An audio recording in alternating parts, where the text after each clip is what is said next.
कि 800 साल पहले, वो भोपला नरसंहार के बाद लिख रहे हैं, उन्होंने कहा 800 साल पहले मालाबार के राजा ने अरब से आए व्यापारियों को अपने राज्य में बसने की इजाजत दे दी।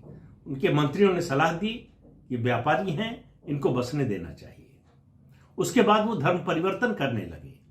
राजा ने मूर्खतापूर्ण फैसला लिया और धर्म परिवर्तन की भी अनुमति दे दी, और उसकी सजा हम आज तक भुगत रहे हैं। तो राजा का एक गलत निर्णय कैसे पीढ़ियों को प्रभावित करता है, उसका उदाहरण है मालाबार।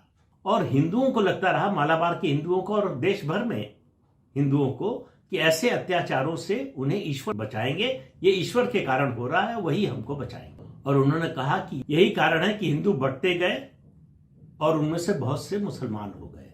उन्होंने कहा सिर्फ अत्याचार के बारे में सोचते रहेंगे तो उससे कोई परिणाम नहीं निकलेगा। अगर इस अत्याचार को रोकना है तो इस मूर्खता से छुटकारा पाना होगा कि ईश्वर आके बचा लेंगे, हमको आत्मरक्षा की जरूरत नहीं है। जिस दिन हम एकजुट हो जाएंगे, अब इसमें से आप वो बात निकाल सकते हैं जो उत्तर प्रदेश के मुख्यमंत्री योगी आदित्यनाथ ने कही कि बटोगे तो कटोगे। उन्होंने कहा इस मूर्खता से छुटकारा पा लेंगे जिस दिन, उस दिन अत्याचारी हमारे सामने आत्मसमर्पण करेगा। यानी फिर उनका एक निबंध संग्रह है, स्वामी श्रद्धानंद शीर्षक से उन्होंने निबंध लिखा है। उसमें लिखा है कि अल्लाहू अकबर का नारा मुसलमान लगाएगा तो सब इकट्ठा हो जाएंगे, कोई मतभेद नहीं होगा, कोई सवाल नहीं उठेगा, कोई विवाद नहीं होगा। और मतलब उनकी पीड़ा को समझिए। वो कहते हैं कि हम पुकारेंगे तो कोई नहीं आगे आएगा। हम प्रांत में, भाषा में, क्षेत्रीयता में, अलग अलग संप्रदायों में बटे हुए हैं। यही वजह है कि हम लड़े तो मुसलमानों और मुगलों से लड़े, लेकिन छोटी छोटी टुकड़ियों में। नतीजा यह हुआ सब मारे गए। जो उन्होंने नहीं कहा उसका इशारा यह है कि अगर एकजुट होकर लड़ते तो हमारी ये दुर्दशा न हुई होती।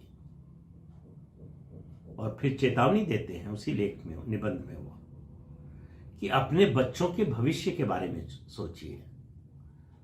कमजोर कंधों पर अगर हिंदुत्व को छोड़कर जाएंगे तो क्या होगा, इसकी आप कल्पना कर सकते हैं। तो ये बहुत सी ऐसी बातें कही गई। अगर ये बातें जब उन्होंने लिखी थी, कही थी, उस समय से प्रसारित की जाती, हिंदुओं के बीच में जाती, कोई लेकर जाता उनको और समझाता कि गुरुदेव ने क्या कहा, तो आपको समझ में आता कि क्या करना चाहिए या क्या करना चाहिए था